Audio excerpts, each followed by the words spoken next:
wabarakatuh. Alhamdulillahirabbil alamin, alhamdulillahi wahda, asyhadu alla ilaha illallah wa asyhadu anna Muhammadan abduhu wa rasuluhu shadiqu wa amin. Allahumma sholli ala sayyidina Muhammadin ibni Abdillah wa ala alihi washabihi ajmain, amma ba'd. Segala puja dan puji tentunya sudah sepantasnya kita sampaikan kehadirat Allah Subhanahu wa taala atas segala nikmatnya, iman, nikmat Islam, nikmat sehat walafiat, sehingga kita dapat bertemu walaupun secara online di sore hari ini dalam rangka sharing informasi terkait rencana keberangkatan haji di tahun 2022 ini. Tak lupa salawat serta salam tercurah kepada baginda Rasulullah SAW. Semoga kita semua adalah kelak akan mendapatkan syafaat dari beliau, amin, Allahumma amin. Pertama yang kami hormati Ibu Mia Ishak, Komisaris TB Tours yang juga hadir di layar bersama kita semua, rekan-rekan pengurus di TB Tours, dan tentunya yang amat saya muliakan Bapak Ibu, para calon tamu Allah yang semoga sekali lagi selalu dalam keadaan sehat, amin, Allahumma amin. Bapak Ibu sekalian, sore hari ini tentu kita akan membahas tentang rencana persiapan keberangkatan haji. Namun perlu kami tegaskan sekali lagi bahwa surat yang pernah atau informasi yang pernah kami bagikan di WA Group itu adalah tentang rencana konfirmasi kesiapan keberangkatan. Dan sudah ada nama-nama yang kemudian muncul, nama-nama tersebut adalah langsung dari Kementerian Agama, sehingga menjadi asumsi nama-nama tersebut adalah yang insya Allah dapat berangkat di haji tahun 2022 ini. Namun sekali lagi itu sifatnya masih verifikasi. Jadi tugas kami adalah melakukan konfirmasi kepada Bapak dan Ibu sekalian tentang kesiapan untuk berangkat.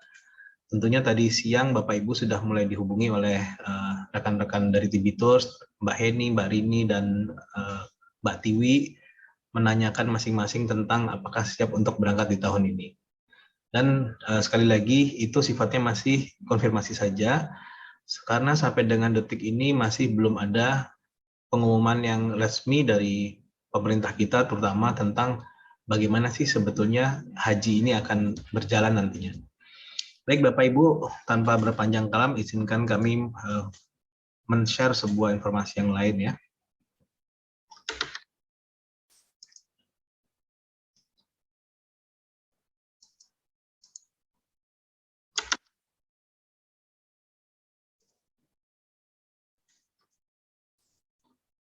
Sudah muncul di layarnya?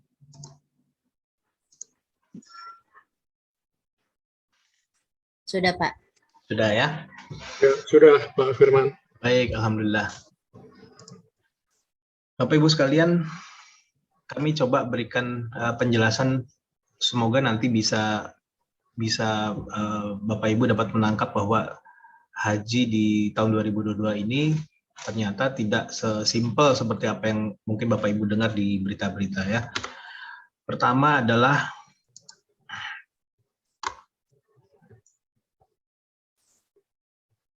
tentang skenario. Mari sama-sama kita dengarkan ya, mudah-mudahan ini bisa juga memberikan wawasan bagi kita semua tentang haji ini.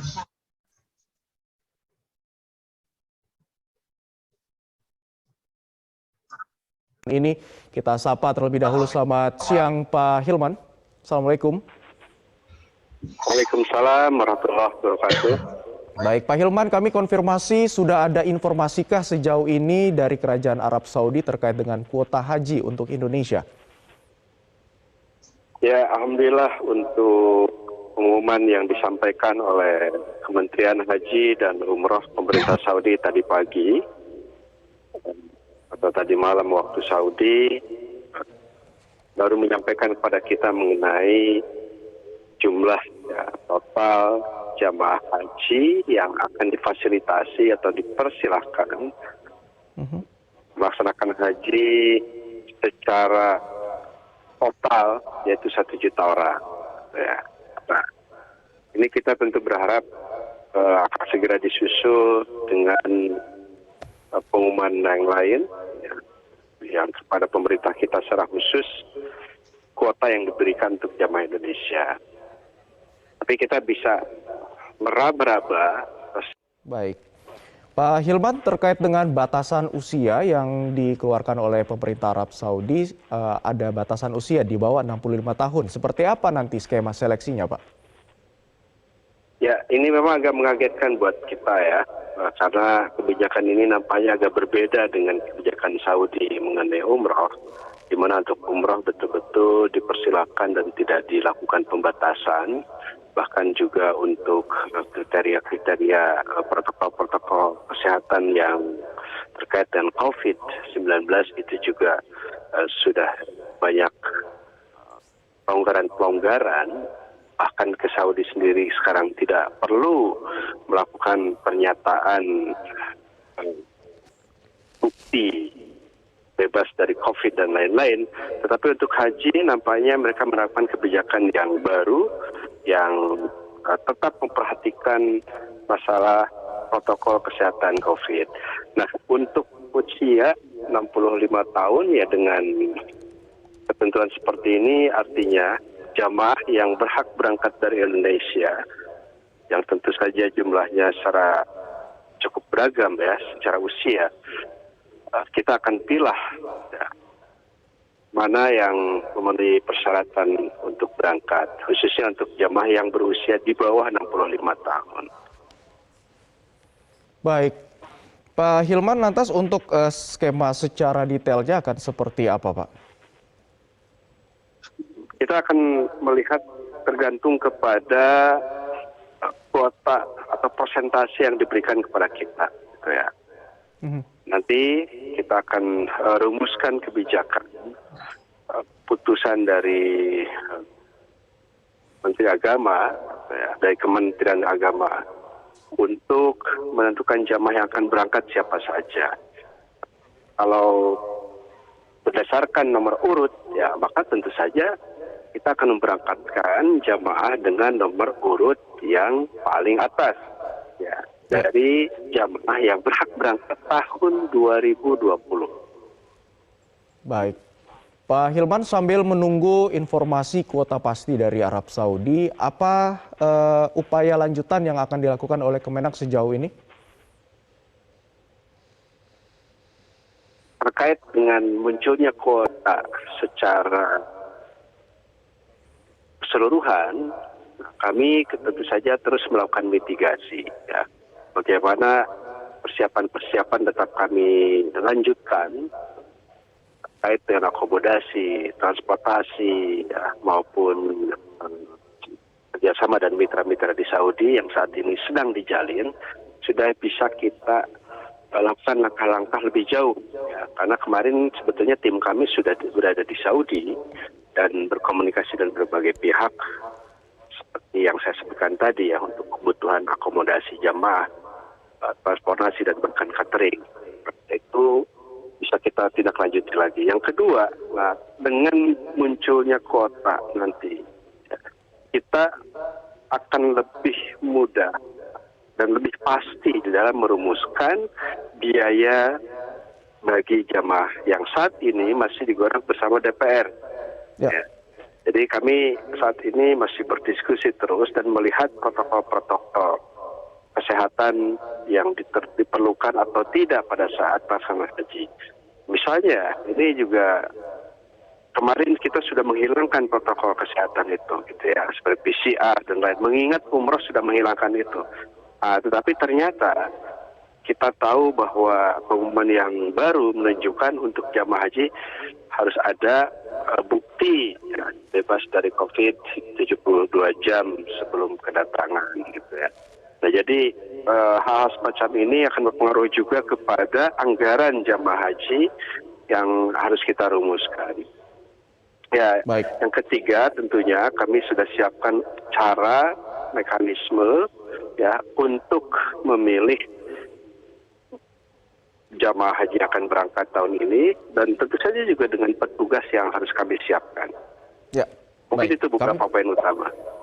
Baik, kami akan nantikan informasi terkini seperti apa skema untuk pemberangkatan haji di tahun ini. Terima kasih Pak Hilman Latif, Dirjen PHU Kementerian Agama Republik Indonesia sudah bergabung bersama kami. Selamat kembali beraktivitas, Pak. Oke, Bapak dan Ibu sekalian, tadi sudah sama-sama kita saksikan yang bicara tadi adalah Direktur Jenderal Penyelenggaraan Haji dan Umroh Kementerian Agama, Bapak Profesor Dr. Hilman Latif.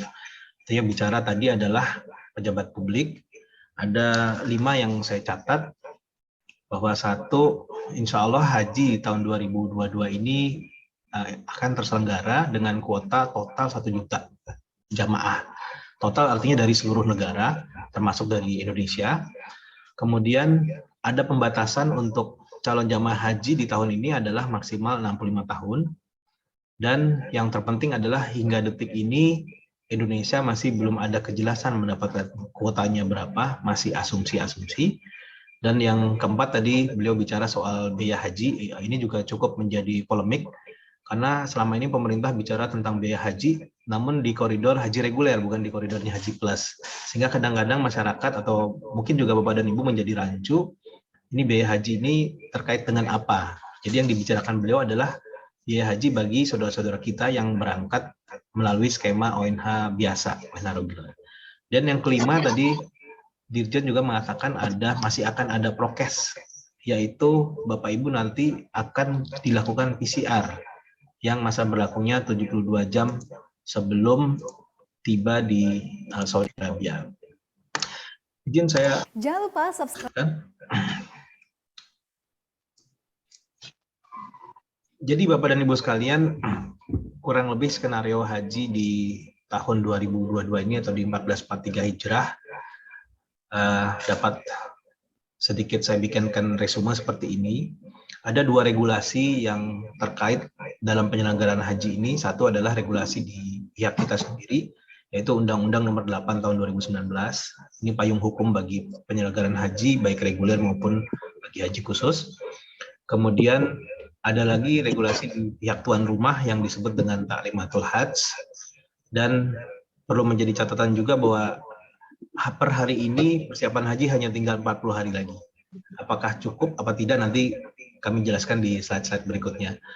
Kemudian asumsinya jamaah haji Indonesia saat ini akan mendapatkan kuota sebanyak 50% dari kuota normal, yaitu sekitar 110.000.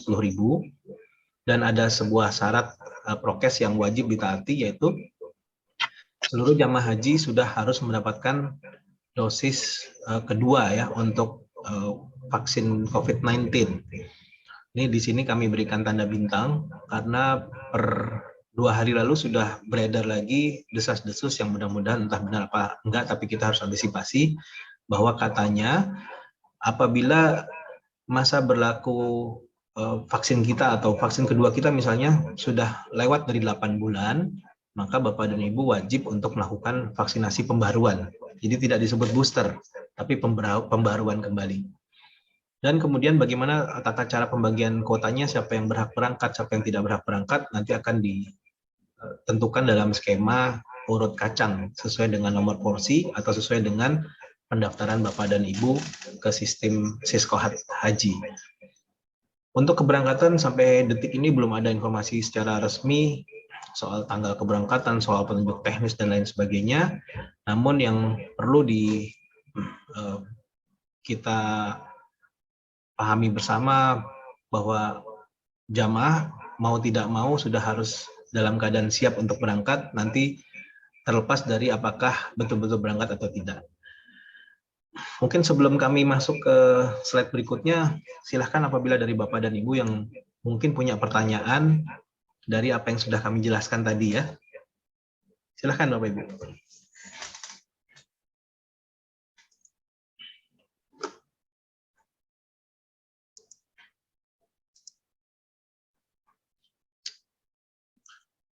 Kuota kita insya Allah sekitar 110.000, di mana 8%-nya adalah milik Haji Plus. Jadi saya pernah jelaskan di grup, haji itu ada 2 dari sisi penyelenggaraan, ada haji reguler dan ada haji plus. Yang membedakannya adalah dari sisi penyelenggaranya. Kalau kita ini ada di koridor Haji Plus atau Haji Khusus, yang penyelenggaranya adalah swasta, salah satunya kami PT Turisina Buana atau TB Tours. Bapak Ibu nanti mana tahu ada yang ingin ditanyakan, jangan ragu-ragu, silahkan bisa Assalamualaikum Pak. Atau bisa langsung. Assalamualaikum Pak. Waalaikumsalam, silahkan. Pak Firman, Assalamualaikum. Silahkan Pak. Silahkan Pak, dengan siapa nih? Pak Rohman. Pak Rohman, Pak Muhammad Rohman Samsudin. Monggo, silakan Pak. Silakan. Ya. Ini maaf saya mau tanya kalau kira-kira kalau untuk vaksin yang ketiga itu apa harus apa enggak ya yang boosternya? Baik. Jadi kalau untuk sekarang ini. Saran kami bagi Bapak dan Ibu yang vaksin keduanya sudah lewat dari 6 bulan. Sekarang kan bulan April ya. Berarti anggap misalnya vaksin keduanya di bulan Agustus. Nah, itu kan berarti udah lebih dari 6 bulan. Saran kami lebih baik segera booster. Tapi kalau yang vaksin keduanya masih baru-baru sekarang, dengan asumsi kita kan berangkat nanti sekitar bulan Juli, maka nggak perlu diperbarui. Gitu Pak. Rahmat. Berarti yang tiga nggak wajib ya kalau sama belum ya Pak? Tidak ada. Sampai dengan hari ini nggak ada, Saudi tidak mengeluarkan kebijakan harus booster. Oh iya. Belum ada. Namun desas-desusnya ya tadi seperti saya bilang bahwa harus ada pembaruan jika sudah lebih dari 6 bulan. Apa? 6 bulan ya Pak ya? 6 bulan. Iya. Silakan dilihat. Terima kasih Pak Firman ya. Baik, sama-sama. Pak Firman, Pak Firman, Assalamualaikum. Silakan, salam warahmatullah. Pak Firman, untuk berangkat ke Arab Saudi apakah harus PCR atau antigen Pak Firman? Pertama. Kedua, di sini nggak disebutkan untuk harus meningitis Pak Firman. Oke. Kapan harus meningitis ya? Dan ketiga Pak Firman, setahu saya untuk pelaku perjalanan luar negeri nanti waktu dia kembali ke Indonesia itu ditanya peduli lindunginya. Oke. Jadi sebaiknya untuk mereka yang berangkat itu harus download peduli lindungi supaya nanti pulangnya nggak bermasalah Pak Firman. Oke. Baik, ada 3 pertanyaan ya. Soal PCR, kalau mengacu kepada apa yang berlaku saat ini, untuk umroh sudah tidak perlu PCR lagi Pak. Namun tadi Pak Dirjen sudah mengatakan bahwa kemungkinan besar untuk jamaah haji tetap akan dilakukan PCR yang masa berlakunya 72 jam. Kita anggap PCR aja dulu Pak.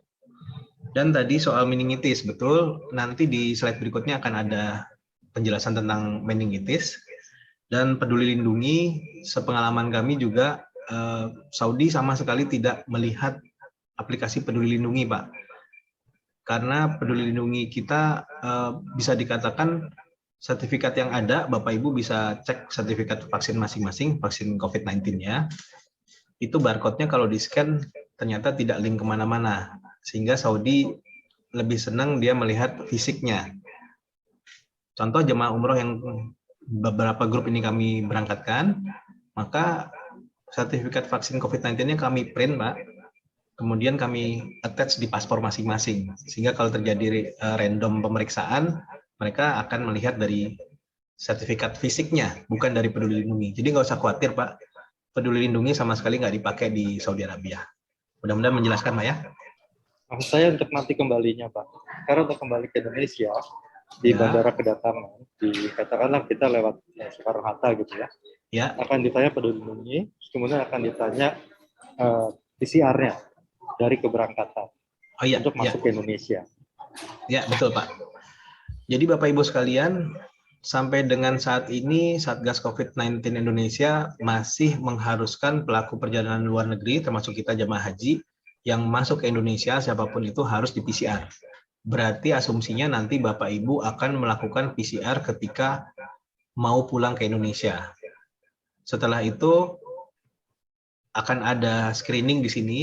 Yang saat ini berjalan adalah kalau Bapak dan Ibu suhu tubuhnya ketika tiba di Bandara Suta ya, anggap kita mendarat di Bandara Suta ketika kepulangan nanti ternyata di atas 37,5 derajat, maka akan di PCR di Bandara Suta untuk kemudian menunggu hasilnya. Kalau positif berarti lanjut karantin, kalau negatif berarti bisa pulang. Tapi kalau suhu tubuhnya tidak sampai dengan 37,5, maka tidak perlu di PCR lagi di Indonesia. Tadi terkait dengan aplikasi Peduli Lindungi, betul sekali, karena aplikasi Peduli Lindungi yang ada sekarang ini dia sudah ada IHAK-nya. Oh, dia bisa dikatakan arrival card atau kartu kedatangan yang elektronik ya. Namun nggak usah khawatir, misalnya suatu saat ya, aplikasi Peduli Lindungi di HP kita ternyata rusak atau mungkin bermasalah dan lain sebagainya, itu ada jalur manualnya. Nanti Bapak dan Ibu bisa ngisi form yang sifatnya manual. Jadi sekali lagi saya tegaskan, tidak mutlak Pak, aplikasi Peduli Lindungi tersebut tidak usah terlalu dikhawatirkan. Demikian. Baik Bapak Ibu sekalian. Baik, sama-sama. Assalamualaikum Pak Firman. Assalamualaikum warahmatullahi. Sebentar, tadi ada Ibu Dina yang sudah raise hand. Bu Dina, silakan. Ya, terima kasih Pak. Assalamualaikum warahmatullahi Salam. Izin tanya, tadi kan yang harus diulang, harus menambah vaksinnya adalah kalau vaksin keduanya sudah lebih dari 6 bulan. Kalau kami sudah vaksin ketiga, sudah booster ketiganya, tapi sudah 6 bulan karena booster kami Agustus tahun lalu, itu bagaimana? Oke. Berarti tetap kita berpatokan kepada 6 bulan dari dosis terakhir, Bu. Makanya nggak disebut booster, kalau pemerintah Saudi nyebutnya pembaharuan. Artinya ketika Ibu sudah mungkin sudah dosis keempat, berarti asumsi saya Ibu ini nakes ya? Iya. Jadi kalau sudah ketiga, kan sebenarnya nggak ada undangan lagi ya? Nggak ada undangan lagi. Ya, ini memang jadi polemik nih. Nah, ya itu yang ya. Baik. Saya catat, Bu. Saya catat bagi yang sudah ketiga dan sudah kadaluarsa, bisa dikatakan begitu ya. Nanti langkahnya seperti apa akan kami carikan jawabannya segera. Ada lagi Bu Dina? Sudah, terima kasih. Baik, Pak Panji silakan. Ya, terima kasih Pak Firman. Ya. Tadi dari slide yang Pak Firman sajikan itu ada catatan bahwa kuota untuk Haji Plus itu 8% dari jumlah total 100.000, jadi sekitar 8.000-an ya Pak Firman. Iya, betul. Kalau boleh tahu Pak Firman, dari 8.000-an kuota Haji Plus itu sendiri, untuk TB sendiri, itu kemungkinannya bagaimana Pak? Kalau saya asumsikannya misalnya seluruh travel penyelenggara Haji Plus itu taruhlah seluruh Indonesia ada 100 gitu ya. Iya. Nah, kira-kira untuk TB sendiri berapa dapat kuotanya? Baik. Terkait kuota, Bapak Ibu sekalian, sejak hampir 5-6 tahun ke belakang, sudah ada perubahan tata cara pendaftaran haji. Kalau dulu, masing-masing travel haji itu diberikan jatah kuota 200, Pak. TB dapat 200, travel A dapat 200, travel B dapat 200. Dia nggak peduli berapapun jumlah travelnya, misalnya travelnya ada 100, ya 100 kali 200, itu jatahnya. Dulu seperti itu. Kemudian berubah 6 tahun terakhir, menjadi pendaftarannya disatukan dengan haji reguler, sehingga dengan sistem first in first serve, siapa yang daftar duluan dia yang dapat kuota. Nah, tadi terkait dengan pertanyaan Bapak, jadi TB dapat berapa untuk yang tahun ini adalah tergantung kepada pendaftaran Bapak dan Ibu sekalian. Maka Bapak dan Ibu yang sudah punya hak berangkat di tahun 2020 berarti sudah mendaftarnya sekitar 5 tahun ke belakang, mungkin 2015, mungkin 2014. Nah, beliau-beliau itulah yang nanti akan berhak untuk berangkat. Jadi transparan sekali Pak, kita nggak bisa milih sembarang orang, karena semuanya berdasarkan nomor porsi. Masing-masing Bapak Ibu punya nomor pendaftaran yang kami sebut dengan nomor porsi. Nah, nanti pemerintah akan mengeluarkan edaran nomor porsi sekian sampai nomor porsi sekian yang berhak untuk pelunasan. Nomor porsi sekian sampai nomor porsi sekian yang berhak untuk berangkat. Kurang lebih begitu mekanismenya, Pak. Nah, itu kepastiannya yang Pak Firman sampaikan kemarin setelah tanggal 27 ya, Pak ya? Insya Allah setelah tanggal 27. Karena kami diberi waktu kan cukup dadakan ya, kemarin sampai dengan besok. Nah, setelah besok baru nanti pemerintah akan mengeluarkan lagi siapa-siapa yang betul-betul berhak untuk berangkat. Kalau yang sedang kami laksanakan sekarang, baru konfirmasi saja. Baik, terima kasih. Sama-sama, Pak. Assalamualaikum. Salam, Pak Safari, silakan. Waalaikumsalam. Enggak, ini aja Pak.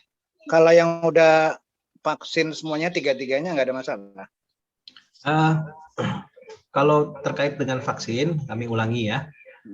Desas-desus, ini baru desas-desus ya Pak ya, jadi belum tentu benar bahwa pemerintah Saudi nanti memberlakukan untuk calon jemaah haji adalah vaksinnya tidak boleh kadaluarsa lebih dari 6 bulan. Oh gitu. Jadi Bapak tinggal lihat, Bapak sudah vaksin 2 kali? Udah 3. Oh, udah 3. Nah, yang ketiga Bapak lihat tanggal berapa? Nanti Bapak lihat tanggalnya, jangan sampai ketika tanggal kita insya Allah berangkat kalau nggak ada aral melintang sekitar tanggal 4 Juli ya. 4 Juli atau 5 Juli. Nah, jangan sampai di tanggal 4 Juli itu Bapak sudah kadaluarsa 6 bulan. Itu patokannya. Batasnya 6 bulan gitu? Ya, batasnya 6 bulan dari vaksin terakhir. Ya, insya Allah. Ya, makasih Pak. Sama-sama. Silakan ada Firman. Waalaikumsalam. Mau tanya, kalau yang kena COVID itu kan belum vaksin ketiga. Kayak aku kemarin Februari. Okay. Baru boleh vaksin lagi kan 6 bulan harusnya. Iya. Baik. Ya, ini juga termasuk yang jadi catatan buat saya, Mbak Noal. Jadi bagi yang COVID baru bisa kan 6 bulan kemudian ya. Sedangkan peraturan Saudi seperti itu, nanti seperti apa kami carikan jawabannya. Oke, makasih. Sama-sama, Mbak. Pak, maaf mau tanya. Monggo. Untuk vaksinnya sendiri kan waktu itu pernah dibatasi ya Pak, apa-apa aja gitu vaksinnya. Ya, kalau ya. sekarang Sinovac juga sudah bisa gitu ya Pak? Sudah bisa. Sekarang Sinovac, Sinopharm, AstraZeneca, Pfizer, Johnson & Johnson, Moderna semua sudah bisa. Terus nanti dari TB sendiri, apakah kalau meningitis kan waktu itu kan di ini ya Pak, bisa diorganizer sama TB gitu ya Pak? Kalau untuk meningitis ya. Kalau vaksin ini tetap mandiri gitu Pak? Kalau vaksin ini tetap mandiri, Bu. Soalnya kan ya saya juga mepet-mepet juga sih sebenarnya tanggal, berarti kita kan vaksin juga nggak sembarangan juga ya Pak ya, untuk kita misalkan udah booster tapi udah mau 6 bulan gitu kan, itu kan berarti kan harus ada, apakah ada surat pengantar gitu dari ini Pak, dari TB nantinya gitu, agar kita tuh bisa, misalkan kita udah mepet gitu waktunya, nah itu apakah nanti bisa jadi surat pengantar itu bisa ke nakes gitu, ke apa istilahnya, ke rumah sakit untuk bisa divaksin keempat gitu misalkan Pak. Baik. Barusan pagi kami rapat sama Kemenak, Ibu. Ini juga sudah masuk dalam pembahasan. Artinya pemerintah serius, mereka akan menyiapkan apapun yang diminta oleh pihak Saudi. Kurang lebih itu ya. Walaupun saya sendiri tetap menyarankan apabila Bapak Ibu sudah melihat bahwa ini sebelum 4 Juli udah kadaluarsa nih 6 bulan, segera dicari. Nanti yang belum berhasil seperti tadi ada kasus ya, yang sudah dosis 3, yang pernah COVID dan lain sebagainya, nanti kami akan carikan solusi seperti apanya, kurang lebih begitu Bu. Terus terkait yang tadi nyambung yang apa mengenai kuota tadi Pak. Ya. Kalau saya lihat di list itu kan ini saya masih agak rancunya karena dari apa ya, kalau misalkan dilihat dari nomor urut itu kan memang nomornya tidak berurutan tuh Pak. Itu kan karena sudah terfilter oleh yang usia di bawah 65 dan juga terfilter oleh yang sudah melakukan pelunasan pada sekitar bulan Maret 2020 ya Pak ya. Ya betul. Nah, kalau urut kacang yang dimaksudkan lagi, apakah benar-benar diurut 1, 2, 3, 4, 5, 6 ataukah memang dari yang sudah terfilter tadi nih Pak gitu? Diurut dari 1, 2, 3, 4, 5, 6 Bu, dari nomor porsi. Oh, jadi walaupun yang kemarin tahun 2020 belum melakukan pelunasan kedua itu, berarti punya kesempatan ya? Punya kesempatan. Betul. Itu yang sementara kami terima dari Kemenak ya. Walaupun terus terang saya masih belum berani ngomong itu firm karena belum ada PMA-nya, belum ada peraturan Menteri Agamanya. Harusnya nanti Kementerian Agama akan bikin PMA atau KMA minimal. Di situ baru nanti akan dijelaskan nomor porsi sekian sampai nomor porsi sekian. Bagaimana dengan yang tahun 2020 nggak melakukan pelunasan, boleh nggak dia ikut lagi? Nah di situ semua nanti akan jelas Bu.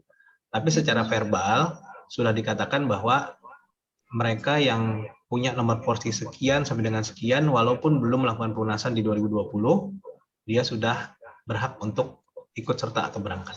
Oh, punya kesempatan lagi. Itu ya. Jadi nanti ada proses filteran lagi. Ada proses filternya lagi. Saya pikir kan udah dari yang filter kemarin tuh Pak kan karena udah diseleksikan itu. Ternyata nanti berubah lagi ya. Berubah lagi, betul Bu. Baik. Terima kasih Pak. Sama-sama. Assalamualaikum Pak Firman. Salam Bu Benita, silakan. Pak, ini masalah vaksin juga. Kami berdua vaksinnya sudah mepet. Jadi vaksin booster itu, vaksin ketiga itu 21 Januari.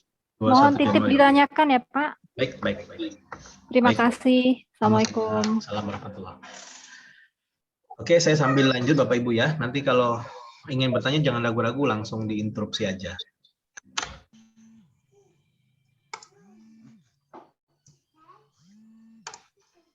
Ini sekedar informasi saja bahwa tadi saya di depan sudah cerita tentang payung hukum ya, Undang-Undang Nomor 8 Tahun 2019. Nah, di sini jelas di pasal 64 dikatakan bahwa kuota haji khusus itu ditetapkan 8% dari kuota haji Indonesia. Artinya yang kami sebut 8% itu ada dasar hukumnya, nggak sembarang. Kenapa saya tekankan ini? Karena di rapat tadi aja pemerintah masih belum mau mengeluarkan 8% ini. Dia masih mengacu kepada 7 ribuan dia keluarkan. Berarti ada kacek sekitar 178 jemaah tadi hitungan kami. Padahal itu kan haknya jamaah kita ya. Ya terlepas nanti itu ada jamaah TB atau enggak, yang jelas jamaah haji khusus punya porsi 8% dari kuota haji nasional. Di sini ada beberapa pasal juga yang kami highlight. Di antaranya kewajiban memberangkatkan petugas pendamping, kemudian soal akomodasi dan lain sebagainya. Nanti insya Allah saya sharing juga buat Bapak Ibu sekalian untuk baca-baca. Izin saya lanjut. Nah, yang kedua adalah regulasi yang ditetapkan oleh pemerintah setempat. Dalam hal ini tuan rumah kita kan pemerintah Saudi ya. Dia pasti akan mengeluarkan yang namanya Ta'limatul Hajj. Jadi kalau nggak ada Ta'limatul Hajj ini, negara-negara tuh akan bingung dia harus ngapain. Karena di dalam Ta'limatul Hajj tertera pengaturan kuota satu. Nah ini yang sampai hari ini belum. Jadi pemerintah Indonesia bilang 100.000 itu masih asumsi Bapak Ibu sekalian. Belum ada Ta'limatul Hajj-nya. Ini Ta'limatul Hajj pada tahun 2019 ketika haji sebelum pandemi masih berlangsung normal. Kuota Indonesia itu sebetulnya 221.000 total. Kita selalu dapat 221.000. Kemudian di situ juga diatur tentang teknis kapan batas akhir masuk ke Saudi. Kalau Bapak Ibu sekalian sudah paham bahwa haji itu sebetulnya di tanggal 9 Zulhijjah ya, atau bisa ditarik mundur 1 hari 8 Zulhijjah lah bisa dikatakan begitu. Kenapa sih kita berangkatnya harus 5 Zulhijjah? Karena pemerintah Saudinya mintanya begitu. Semua jamaah dari seluruh dunia harus sudah masuk di tanah Saudi itu maksimal 5 Zulhijjah. Kemudian di situ juga akan dibahas tentang regulasi tentang akomodasi, tentang transport, tentang visa, tentang maktab dan lain sebagainya. Yang terbaru di musim ini sekarang sudah nggak ada muasasah lagi Bapak Ibu sekalian. Kalau muasasah itu bisa dikatakan kalau di kita subsistemnya pemerintah ya, jadi BUMN lah bisa dianggap. Sekarang diswastakan. Nah diswastakan gini ada dampak positif, ada dampak negatifnya. Dampak positifnya adalah tentunya dia akan jauh lebih profesional, tapi dampak negatifnya biaya menjadi naik. Kemudian di Ta'limatul Hajj juga diatur tentang pihak-pihak siapa sih yang terlibat di urusan haji ini. Dan sayangnya sampai dengan kita saat ini Zoom belum ada Ta'limatul Hajj untuk musim keberangkatan haji tahun 1443 Hijriah. Jadi masih mengawang-awang semua ya. Tapi nggak ada salahnya kita semua bersiap diri Bapak Ibu sekalian. Dan ini adalah yang terbaru tentang usia ya. Ini yang cukup bikin kita semua kaget bahwa ternyata beda dengan umroh. Kalau di umroh kita bebas Bapak Ibu sekalian mau usia berapapun. Kalau haji biasanya antara 18 sampai 65 tahun, bahkan pemerintah punya alokasi khusus yang dinamakan lansia ya, yaitu jamaah di atas 65 tahun. Itu besarnya hampir 1% dari kuota nasional, jadi hampir 2.000-an.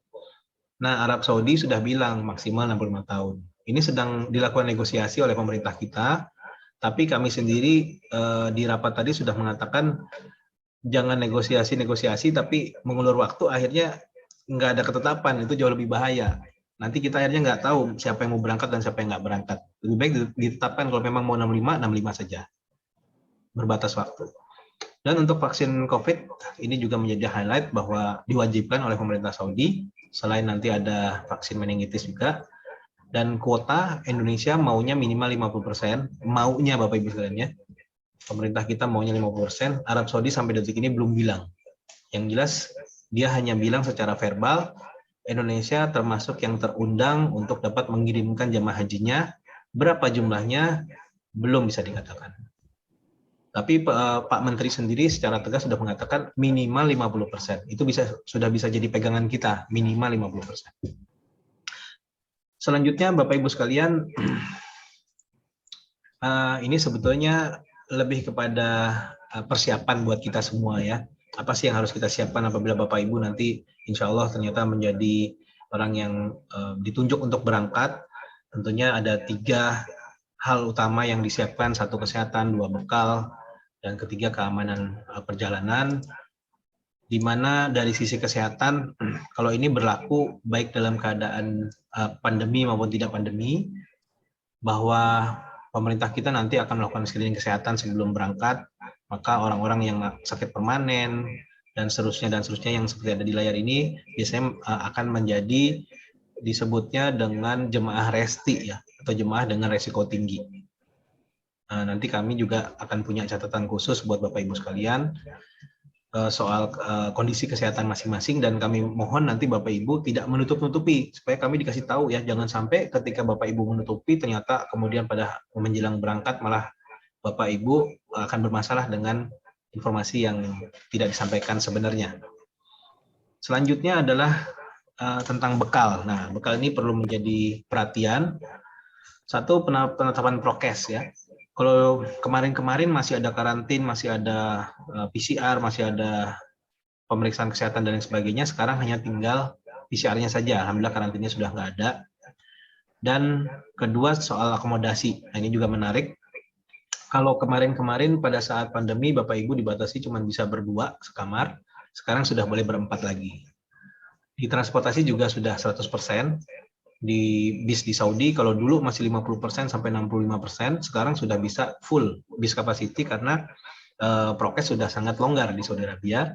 Dan terakhir yang juga menjadi perhatian kita adalah adanya kenaikan pajak di Saudi Arabia yang cukup signifikan, yang pasti akan berdampak kepada program atau kepada harga-harga hotel, harga transport dan lain sebagainya. Dan ini sebagai gambaran Bapak Ibu sekalian, kenaikan yang akan terjadi di sektor maktab ya. Kalau maktab itu adalah fasilitas yang diberikan oleh pemerintah Saudi ketika Bapak dan Ibu berada di tanggal 9, 10, 11, 12, 13 selama 5 hari di Saudi, 9 Zulhijjah sampai dengan 13 Zulhijjah, maka seluruh travel itu wajib untuk beli fasilitas ya, beli maktab istilahnya. Nah, ini gambarannya. Kalau dulu tahun 2019 perkiraannya sekitar 5.000 realan untuk maktab 111, maka sekarang udah 2 kali lipat kenaikannya dengan teks dan lain sebagainya. Bapak dan Ibu bisa lihat yang di highlight yang kuning, kurang lebih ini kenaikannya akan seperti ini. Artinya tidak terhindarkan Bapak Ibu sekalian. Nanti saya juga akan share foto-foto kondisi maktab terbaru, memang jauh berbeda ya. Kalau yang sudah pernah haji nanti pasti akan melihat fasilitasnya benar-benar di-upgrade semuanya, tapi ya itu berbanding lurus dengan biaya, kurang lebih seperti itu. Kemudian izinkan kami juga jelaskan tentang transportasi. Transportasi rasanya juga akan terjadi kenaikan walaupun tidak sesignifikan di sektor maktab. Yang menjadi perhatian justru sekarang mengenai armada dan SDM-nya. Karena pemerintah Saudi sudah mengatakan di haji ini armada busnya harus minimal 2021-2022 yang beroperasi. Sedangkan kita sama-sama tahu 2 tahun belakangan ini umroh tutup sehingga tidak ada pembaruan bis. Nah, ini masih menjadi polemik di Saudi Bapak Ibu sekalian. Apakah nanti dia akan melonggarkan menjadi bis-bis yang agak sedikit lebih tua boleh beroperasi atau bagaimana, kita belum tahu. Yang kedua adalah SDM-nya. Karena sekarang semua supir udah dipulangkan ke negaranya masing-masing dan butuh effort yang nggak sedikit untuk mendatangkan mereka lagi di musim haji ini. Sepahit-pahitnya informasi yang kami terima adalah kita akan dapat supir-supir yang non orang Indonesia, yaitu orang Sudan dan orang Mesir, karena itu yang paling gampang mencari SDM supir di musim haji ya orang Sudan atau orang Mesir. Notabene-nya dua-duanya keras kepala nih Bapak Ibu, agak sulit diatur ya, tapi itu teknis lah. Dan selanjutnya, ini rasanya nggak perlu saya jelaskan karena kita sudah nggak di masa pandemi lagi. Insya Allah Bapak Ibu berangkat dalam kondisi aman. Artinya di Indonesia sendiri udah nggak ada pandemi, di Saudinya sendiri juga sudah nggak ada pandemi, prokes sudah sama-sama dilonggarkan dan lain sebagainya. Dan persiapan yang menjadi catatan kami adalah wukuf di tahun ini insya Allah akan terjadi pada 8 Juli 2022, yaitu bertepatan dengan 9 Zulhijjah. di mana batas akhir masuk ke Saudi adalah 5 Julijah yang bertepatan dengan tanggal 4 Juli. Artinya TB sengaja mengambil program akhir di 4 Juli kita berangkat dengan asumsi apa? Karena persiapan tinggal 40 hari, Bapak Ibu sekalian. Kami butuh nyiapkan pesawat, nyiapkan hotel dan lain sebagainya, sehingga paling aman adalah kita berangkat di akhir aja. Memang program akhir ini plus minus juga. Plusnya adalah Bapak Ibu berangkat dalam keadaan sehat, dalam keadaan segar bugar, mendekati haji, sehingga pada pelaksanaan program utama hajinya Bapak Ibu dalam keadaan betul-betul bugar. Namun nanti negatifnya adalah ketika hajinya sudah selesai, wajibnya sudah selesai, biasanya timbul tuh rasa bosan, kemudian rasa homesick, ingin pulang dan lain sebagainya ya, karena wajibnya sudah selesai. Kemudian yang jadi catatan juga yang 4 Syawal ini diabaikan saja Bapak Ibu sekalian, bahwa di media April sampai dengan Juni 2022 ini kita sudah harus menyelesaikan segala macam vaksinasi ya, yang COVID-nya, yang vaksinasi meningitisnya, itu semua kita harus selesaikan dalam waktu yang cepat ini. Nah, kami sedang berkoordinasi dengan Kementerian Kesehatan, dengan kawan-kawan di KKP dan lain sebagainya untuk menyiapkan ini. Dan juga di medio Mei sampai dengan Juni, artinya kita punya waktu sekitar 1 bulanan, 2 bulanan setelah Ramadan ini, kami sudah akan mulai melaksanakan manasik haji, kemudian pemeriksaan kesehatan, kemudian persiapan dokumen, kemudian proses visa dan lain sebagainya. Yang menjadi kesulitan kami adalah kami belum tahu siapa yang berangkat dan siapa yang tidak berangkat, sehingga semuanya sangat tergantung kepada hal tersebut. Selanjutnya Bapak Ibu sekalian, kami izinkan menjelaskan tentang IHADS ya. IHADS adalah sebuah proses ya, proses yang dilakukan oleh TB ketika mempersiapkan visa Bapak Ibu sekalian, di mana ada pengerjaan di situ adalah pengerjaan kontrak hotel, kemudian kontrak transport dan juga penyiapan fasilitas di Armusna, yaitu di Arafah, Musdalifah dan Mina. Dan proses ini hitungan kami berlangsung kurang lebih 14 hari karena semuanya serba elektronik, bisa di remote dari jauh, bahkan sudah 2 tahun terakhir ini TB mengerjakannya dari Indonesia, tidak perlu susah-susah ke Saudi Arabia, sistem elektronik. Namun yang menjadi catatan adalah, nah ini, maka kami sudah harus mulai mengumpulkan paspor Bapak dan Ibu sampai dengan akhir April. Kemudian sudah harus melakukan vaksinasi sampai dengan setidaknya maksimal 22 Mei sudah harus clear semuanya. Kemudian manasiknya kami lakukan perkiraannya di bulan Juni saja. Dan yang agak urgent adalah vaksin COVID tadi. Jadi jangan sampai Bapak Ibu minimal sudah harus 2 dosis untuk vaksinasi COVID-19-nya. Dan saat ini proses tersebut belum bisa berjalan. Setidaknya ada 4 proses yang terhenti. Kami belum bisa kontrak hotel, kami belum bisa reservasi penerbangan, kami belum bisa juga reservasi bis di sana, termasuk juga belum bisa memproses visa haji. Karena apa ya? Karena tadi kami nggak tahu siapa yang berangkat dan siapa yang nggak berangkat. Itu sangat tergantung. Selain jumlah kuota yang kami juga belum mendapat kepastian, ada hal lain Bapak Ibu sekalian. Contoh di hotel. Kenapa proses kontrak hotel terhenti? Karena sekarang yang paling penting adalah sudah banyak hotel-hotel yang tutup. Dan mereka tutupnya ada yang permanen, ada yang bangkrut, ada yang ganti nama, ganti manajemen, dan lain sebagainya. Dan yang lebih parahnya lagi adalah misalnya TB ingin menginapkan jamaahnya di Hotel Intercon misalnya ya. Tapi Interconnya tidak listing di sistem IHADS, maka kami nggak bisa pilih Bapak Ibu sekalian. Ini juga menjadi kendala tersendiri.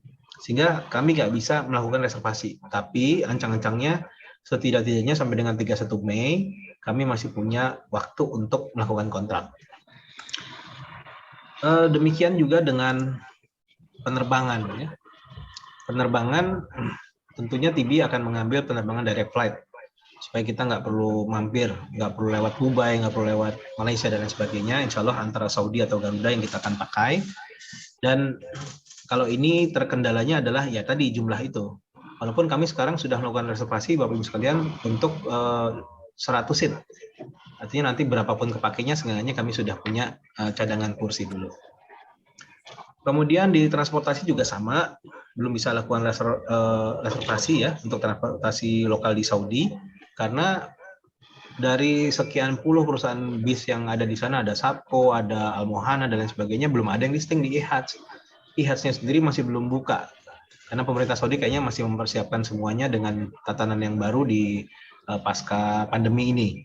Tapi Bapak Ibu nggak usah khawatir, kami masih punya waktu setidaknya sampai dengan akhir Mei.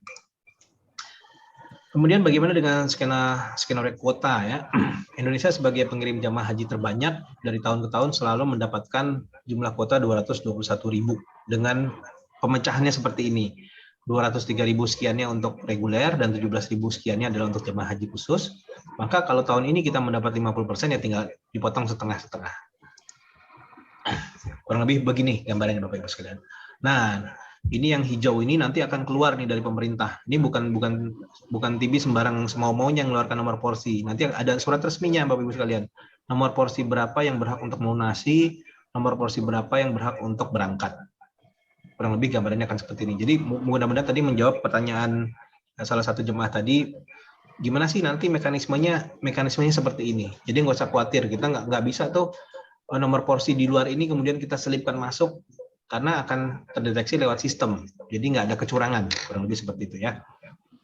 Nah, bagaimana ketika misalnya dari